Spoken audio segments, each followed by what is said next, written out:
राधे राधे मित्रों, आप सभी का स्वागत है आपके अपने चैनल सनातन की राह में। मित्रों, जब हमारा मन अशांत होता है, घर में वास्तु दोष हो जाता है, हमारे जीवन में नाना प्रकार के कलेश, आर्थिक तंगी, बीमारी इत्यादि समस्याएं स्वतः ही आना शुरू हो जाता है। आपने देखा होगा, पहले समय में हमारी माँ, दादी, नानी घरों में धूनी देती थी, नज़र उतारती थी। ये सब ऐसा ही नहीं है, इसमें भी एक वैज्ञानिक प्रक्रिया है। अब हमें ये जानना चाहिए कि घर में किस चीज़ की धूनी करने से क्या क्या फ़ायदा होता है।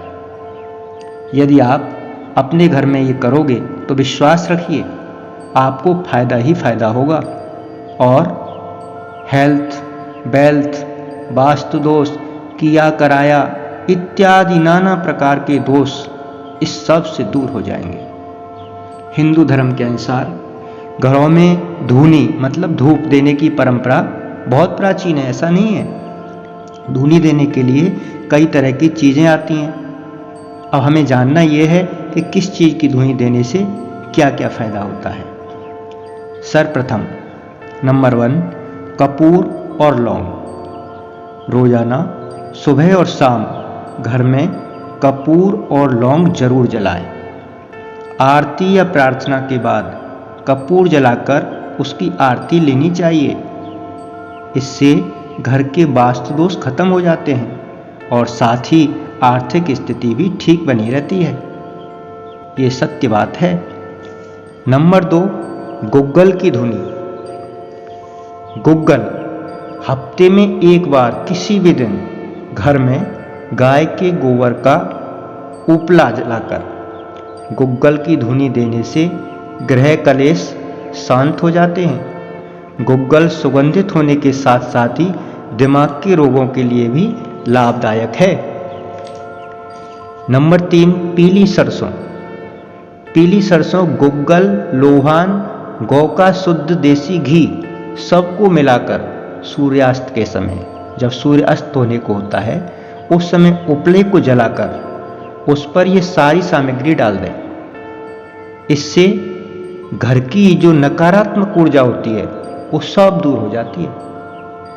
नंबर 4, धूप बत्ती। घर में पैसा नहीं टिकता,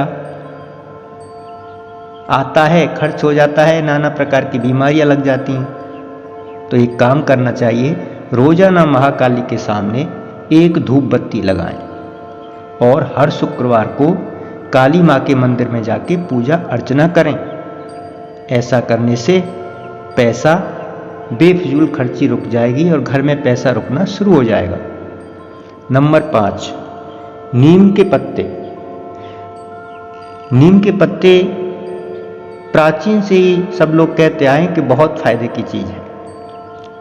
इसको जो सूख जाते हैं ना नीम के पत्ते, तो सूखने के बाद अपने घर ले आएं और सप्ताह में 1 बार या 2 बार नीम के पत्तों की धुनी जलाएं। इससे जहां एक और सभी तरह के हानिकारक जो कीटाणु होते हैं वो नष्ट हो जाते हैं और वहीं घर में जो वास्तु दोष भी होता है तो वो भी इससे नष्ट हो जाता है। नंबर 6, षोडशांग धूप। षोडशांग का मतलब है कि 16 प्रकार की वस्तुओं को मिलाकर के धूप बनती है। वो 16 वस्तु कौन सी हैं, नोट कर लीजिएगा।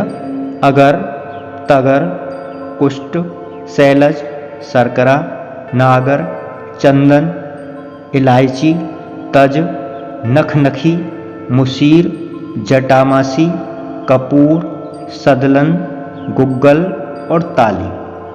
इन 16 वस्तुओं को मिलाकर के और इसकी धुनी दी जाए तो कभी भी उस घर में आकस्मिक दुर्घटना नहीं होती।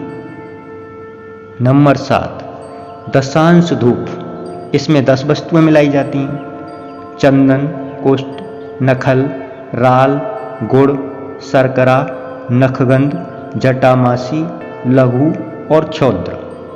इन सबको मिलाकर समान मात्रा में और जला दो, उपले पर रख करके जला दो।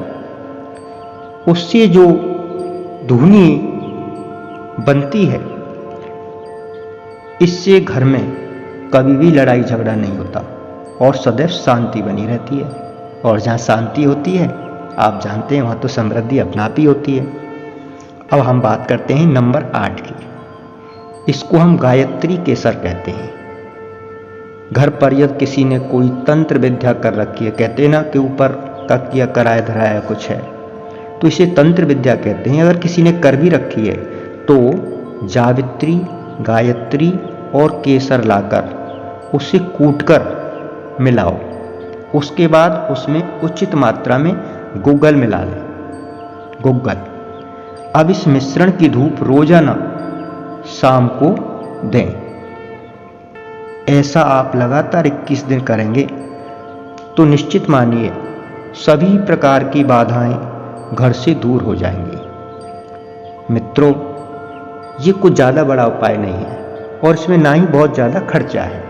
ये आप स्वयं अपने घर पर कर सकते हैं और ये सनातनी वैज्ञानिक प्रक्रिया है, कोई ऐसे ही नहीं है। आप इसे करके तो देखिए, करने के बाद आपको निश्चित रूप से फायदा मिलेगा। और सारी चीज़ें रोज नहीं करनी है, मैंने आपको बताया है। अब घर में सनातन धर्म में सुबह शाम घर सबके घर पे पूजा होती है कि नहीं होती? होती है ना। तो बस उस पूजा में ही सबसे पहले जो मैंने आपको बताया, कपूर और लौंग आप रख सकते हैं, आरती कर सकते हैं। ऐसा करने से मनुष्य की सभी प्रकार की समस्याएं दूर होती हैं। इन उपायों को कीजिए और फिर फायदा देखिए।